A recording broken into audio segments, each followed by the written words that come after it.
everybody. Hi, guys. So welcome back to How to Feed a Loon. I'm Chris. And I'm Wesley. The peppery loon. The peppery loon. The peppery. So folks, we're really excited because we are with Pepper today. Speaking of Pepper. Yeah, is it my cologne? No, she's my favorite orphan in Annie. Oh, no one knows what that means. We are going to be doing a dish that is so elegant yet is so humble and so delicious. It's like you're going to be eating at a French brasserie, a bistro. It's delicious. It's our steak au pois. I love Yay, it. it's so great. So steak au pois is It's so good. it's so delicious. It's one of those dishes It's steak. with pepper. Yes. And but it's funny. It's one of those dishes. I swear, back in the '90s when we first moved to New York City, it seemed like it was all the rage, and everyone was doing the steak au pois. And you know, it was really one. And you don't see it as much now. Sure. But it's still. It's one of our favorites, Yeah. and it's really easy to make, and it's just got a ton of flavor. So easy and So- it's so good. So au pois means with steak. Now, sometimes there's a little bit of with pepper. Pepper. There's a little bit of confusion because steak au pois, also it means the steak itself, which we're going to talk about here in just a moment, has a nice layer of pepper on it. But then it's all usually traditionally served with an au pois sauce, and the sauce has some peppercorns in it and too. it's so good. You bring it all together, and it's just a peppery, delicious time.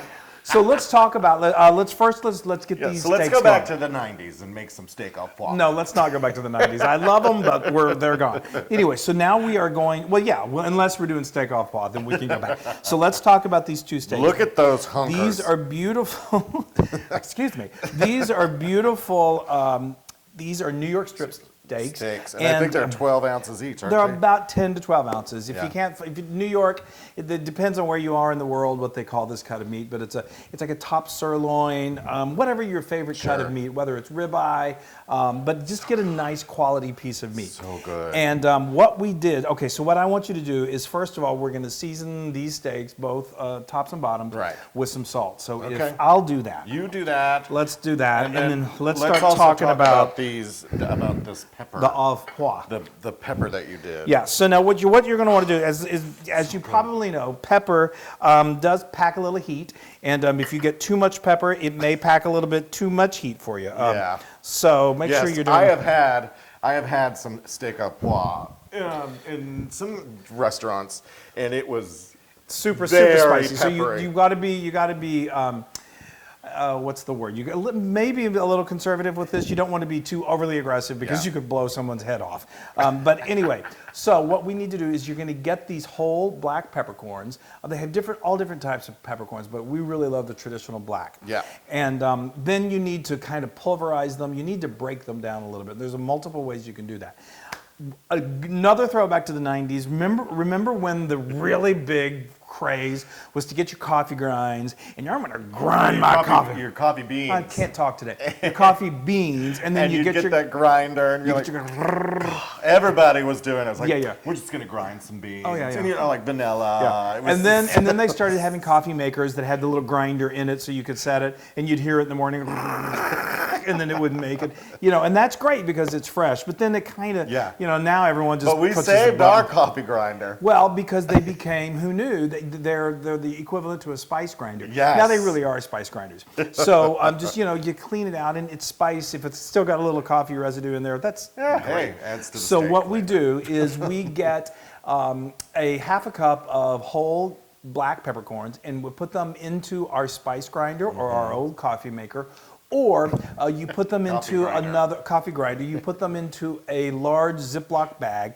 You get like a cast iron skillet or something heavy, and you just bang it a few times. You just want to start to pulverize these down. Mortar and pestle, you know, that takes a little bit of elbow grease. Yeah. But just you want to break these down until they're until they look like this delicious. Yeah, till they're. You don't want it so it's like table pepper where it's just really, really fine. You do want some. Go ahead and dump that out onto the. Let's show you. See, you have Just some. go ahead and dump it. It's okay. You don't have to. Well, I like to. Be very dainty. I'm sorry. I tell a story with every movement So that the I story make. goes on for 4 hours. So anyway, that's beautiful, and the smell is just incredible. I love it. I love it. Do your favorite thing, Yes, which is dredge. he's a dredger. Sometimes I dread his dredging. Yes. Oh, but you also you cut off some of this fat on this steak too. Yeah, you trim your steaks. You know, I mean, you can ask your butcher to do that. Now, when you do that, it's like anything. Shake off any excess because that's where you don't want massive amounts of pepper. If you do, if you're just a heat freak and you love this massive amounts of pepper, then go ahead and do that. But if I'm serving this for other folks, this right here, which he just did, is the perfect amount. It's gonna cook and it's gonna caramelize and it's not gonna be too much. Yes, and I'm It's doing gonna the be same fantastic. thing to this one, and then I'm gonna shake it off. Okay. All right, Taylor. Oh, Taylor, I'm loving her. Love Okay. her. Okay, here, hold Okay, on. good. How's that? It's good. Okay. All right. So now I have a nice large skillet. I love using my cast iron skillet for this. It's my big one. I should tell you this recipe is for anywhere from 4 to 6 steaks, depending on how large they are. Obviously, since we always are just cooking for the two of who are us. you pointing at? How large they are. I'm talking about the steaks. Anyway, we're doing it for 2, but this recipe actually is for 4 to 6 people. So we're going to have plenty of au pois sauce. Yes, which is there's no such thing. No, Just too much. no. Okay, so I got a couple tablespoons of canola oil going over here. I've got my skillet pretty hot because we're going to sear these peppercorns. I can see that in, oil, yeah. And it's going to go in beautifully, and we're going to sear these for 2 minutes on one side, and then we're going to flip them and we're going to sear them again, and then I'm going to turn the heat down, and then we're going to continue cooking. We'll give you a little more detail in a moment until it goes to a perfect 135 degrees Fahrenheit, which is medium rare, medium. Right. I'm going to get rid of this too while you do that. Okay, thanks. Oh, right. Look at those that's babies. A thing of beauty. I mean, this is for him to be standing in front of these 2 cooked pieces of meat and not be digging in. I know. I've been dieting and I've been very good. You are looking kind of svelte. Well, like a piece of steak. Anyway, so let me just quickly tell you. So this is 2 steaks. Obviously, you're going to be doing these probably in batches because you may be serving 4 to 6 people. Texas 2 steak. A Texas 2 steak. That's what we're doing. Anyway, what we did is we got our nice large skillet. We got a couple of tablespoons of canola oil, and we heated that up to medium-high heat. And I got a nice sear on both sides, 2 minutes per side. Then I turned down the heat to sort of like low to medium low, and then I just sort of like slow cooked it for 3 minutes per side. Now that should do the trick. This is probably about 1.5 inch thick steak. You want the internal temperature to be, we like it medium to medium rare. We like it pink. So that's about 135 degrees Fahrenheit. I strongly recommend using an instant read thermometer. That noise in the background is a dog drinking, so don't mind that. So anyway, now these are good to go. So now you've got your foil. Let's tint Let's tint this. Now, obviously, if you're doing these in batches, which you probably are, I would recommend putting these in a low temperature oven around 200 degrees just to keep them warm. It's not going to further cook them. But this sauce takes just a few, about 15, 20 minutes to make, so you want to keep these warm. Okay, so now let me get back over here. So now using the same skillet that you cook these in, you're going to have all that incredible, amazing peppercorns and some of the crust from the steak. Juices from the steak. The steak is delicious. Steak so now juice. I've got we love steak juice. We just drink it. So now I have got 2 shallots. We have a love affair of shallots, and because they're so delicious, they're sweet. They're our favorite version of an onion. And anyway, they need to be finely diced, and you're going to put them in your skillet for about 2 minutes until they cook down and they're nice and tender. This is over a medium-high heat. How's it going? Oh my gosh, the smell is just insane. Okay, but we're about to really kick things up. Okay. Let's turn up the volume to 11. Well, hold your horses because that's what we're about to do. This is, talk about a party. I have got a cup here of our favorite cognac. I'm just going to say, we love using Hennessy. It's tempting to drink it.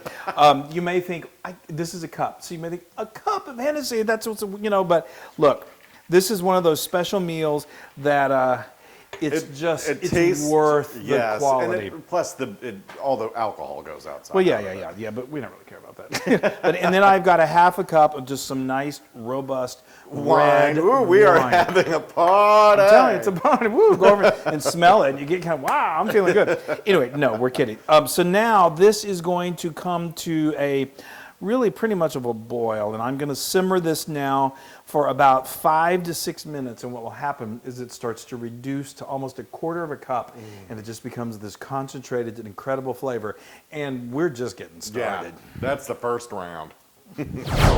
Wow. Oh my it gosh. Smells amazing. Off the charts. So Off anyway. the charts. Okay, so this has been, you can see, I mean, like Wesley said, that's right.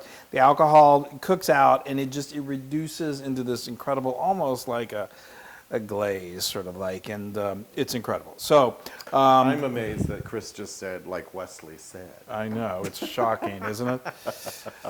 He does know a few things. Hanging out with me, you're going to pick a few things up. I guess. Okay, so now we've got 2 cups of really good beef stock. Of course, if you feel the desire, go ahead and make your own. Make a huge batch and then use it for dishes like Freeze this. it. Freeze it. But of course, there is perfectly great beef stock that's available these days, which is still going to be absolutely delicious. All right, we're adding this to the party, and now what I'm going to do is I'm going to bring this to a boil, and we're going to, once again, we are going to what? Reduce. Reduce. And this time, this is going to take about 12 minutes, and it's almost going to become like a syrupy type texture, and then we're going to build from there. So, Yes. oh my gosh. Woo! It's like we're in the French kitchen. Yes. Parisian delicious kitchen. What is it? A brasserie? Brasserie. Come on here. I think it's a. Us Texans saying Yes, brasserie. of course. Okay, Brasserie. so let's cut to the Same chase. with our So now- margaritas. So now this has been cooking for 12 minutes. You can see it's really reduced down. Now I am going to turn off the heat. And like I said, it reaches almost like a syrupy kind of consistency. So that's beautiful. That's exactly what we want. So now you might think, wow, when I've seen au-pois sauces, it's usually lighter in texture. Well, hence the heavy cream. So now we are going to add 1 cup of this heavenly ingredient called cream. Oh, that's a pretty picture right there. Isn't that? Yeah. Go get your camera. Anyway, that's beautiful. So now what we are going to do, we're not done. We are building this sauce. It takes a little time. We are going to turn this heat back on, and we are going to continue to reduce down a little bit more. But this is only about 6 to 7 minutes, and then it's chow time. Yes. I mean, I'm... Is that done? I'm a little bit, I know, I'm a little beside myself. Okay, so this is cooked now. It's just heavenly perfection. Yeah. Okay. And this bad boy right here, look at that. Is beautiful. It's so baggy and I soft. even garnished my plate a little bit. I know, you're so fancy. I like a little garnish. All right, because we're not done, but we're real close. Now I've got Are you some. serious? This is finishing touches, but it just deepens the flavor. I've got some aged balsamic vinegar, and that's probably about a half a tablespoon. You know, if you love it, you can do a tablespoon. I like about a half a tablespoon. This is some of the fresh ground pepper that we did earlier. This is not what we dredged the meat in. I always have a little left over. I like to just add a little extra to the sauce. Of course, there's going to still be some in the sauce because it was in the skillet. Just wait. So anyway, steak is over here just wanting a sauce. And now we need another healthy. We need a healthy dose of kosher salt to finish it up. Got it. I'm going to just a touch more. Okay. All right. I mean, I'm a little giddy. I'm sorry. This is amazing. This is one of my favorite. This is one of the things that made me fall in love with cooking when you do a dish like this, because it's just, wow, it's exquisite. I'll let you do the And I want to say, I was thinking of this while we were cooking.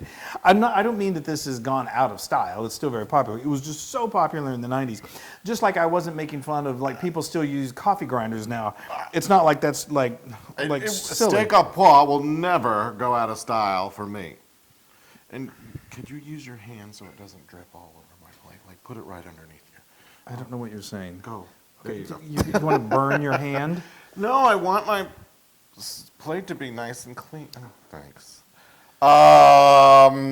That is a work of art. That is beauty. Now, obviously, remember we said we kept the steaks warm in an oven, because this takes about 20 to 25 minutes to come together. So, but you want to do the steaks first because you want to deglaze that skillet with all of that incredible stuff. So I got to stop talking. Just go. Au revoir. All right, here, put that back. I don't want to.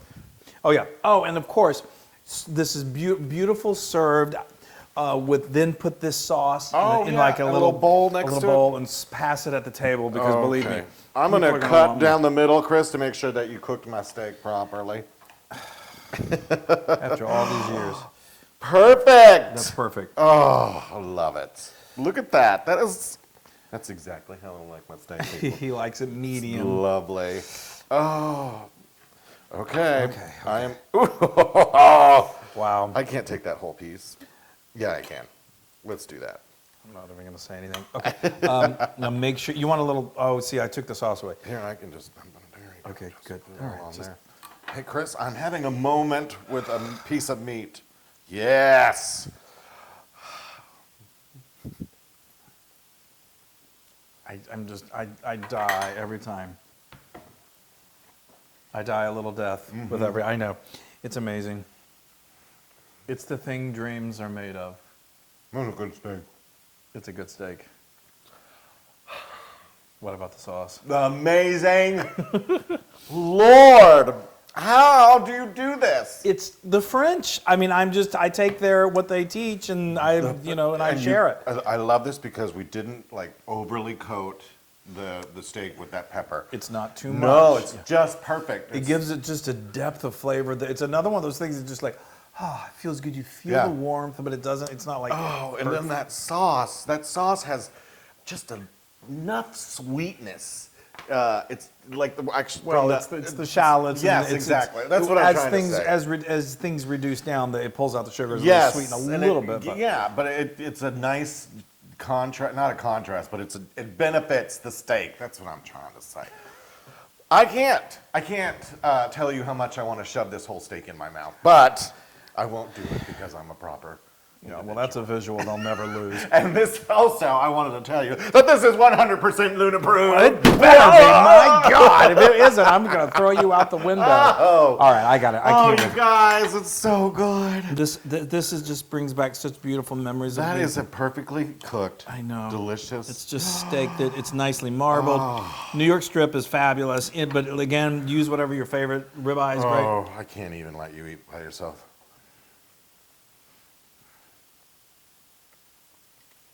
All right, I will see you later. Now you can get this recipe on howtofeedaloon.com and many more. And go to social media, like, share, please do all that. Tell your friends about this. Make this for your friends. Make it. And just rejoice. Yes. Oh my gosh. Oh. I just. wait, I was trying to think of a good flaw. Yeah. I can't. I'm too busy eating. Yeah. To be clever. Yes. Bye. Hey everybody. Hey, now if you like what you saw, make sure you subscribe to our YouTube channel. That's right. And to get more amazing recipes like this, just click right here. Click, subscribe, Do it all. subscribe. Just click and subscribe.